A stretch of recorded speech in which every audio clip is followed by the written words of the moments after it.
संजोग अवसर में श्रीमंदिर में होता दलाचकटा घटना को 5 वर्ष पूरी घटनार तदंत कर प्रद्युम्न कुमार महांती कमिशन का रिपोर्ट एवं शीतल भंडार में 2 वर्ष पूर्व सरकार हाथ में रिपोर्ट थिले भी यह प्रकाश करा जाऊ नाही फल घटना किए दोषी और घटना कहीं घटला ताहा एबे भी अंधकार रे 2006 मसीहा पंचुक वैकुंठ चतुर्दशी अवसर में श्रीमंदिर अभावन परिस्थिति सृष्टि होता।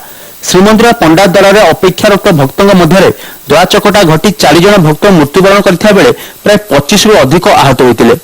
वीआईपी भक्तों दर्शन और विशृंखलित पुलिस व्यवस्था को सेतबेले दायी करागला। सरकार यार तदंत ପାଇଁ गठन कले जस्टिस प्रद्युम्न महांती कमिशन।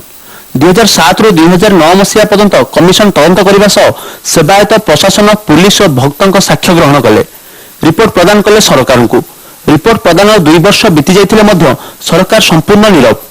घटना क्यों कारण घटिला और एथिरे दायी किए से नहीं समस्ते चुप। मसीह जो दुर्घटनाटी श्रीमंदिर भितर घटिला या अत्यंत दुर्भाग्यजनक आउ से 4 जन लोक प्राणहानि होता। से 4 जन लोक प्राण हरवा पर सरकार निर्देश देले कमिशन है कमिशन बसिला से कमिशन को भी दिखाई नागार्जुन देशर जो रिपोर्टा को पुणी रिव्यू करने कारण से बाटर हजि जाता आज पर्यटन कौटी खोजिले तार पता अंतर मिलूनी। 1993 मसीह पंचुक अवसर होता नागार्जुन बेश दलाचकटा घटन 3 जन भक्तों मृत्यु होता बेले 20 रु अधिक आहत होते। यह घटना तदंत कमिशन रिपोर्ट क्यों आटे गायब होगला।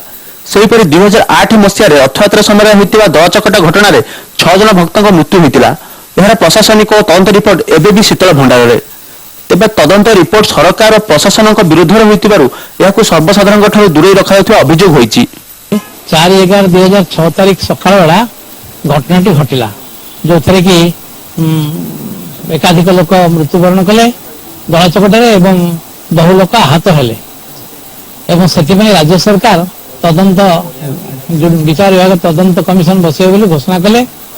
आज पर्यंत से रिपोर्ट सर्वसाधारण अवगति मध्य प्रकाश पाइला नहीं एवं विषय सूत्र खबर मिले जहाँ अनुमान एवं साक्ष्य प्रमाण जहाँ अनुमान करुचे ये घटना सबू जहाँ सब विवरणी से श्रीमंदिर प्रशासन एवं पुलिस विभाग विरुद्ध से रिपोर्ट जाइछि।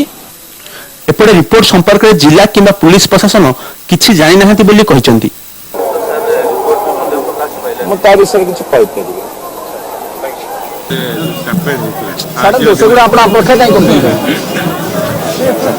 भक्तों दलाचकटा भली संवेदनशील प्रसंग में सरकार बारंबार तदंत कमिशन घोषणा करने पर निज कर्तव्य सारी देउछंती।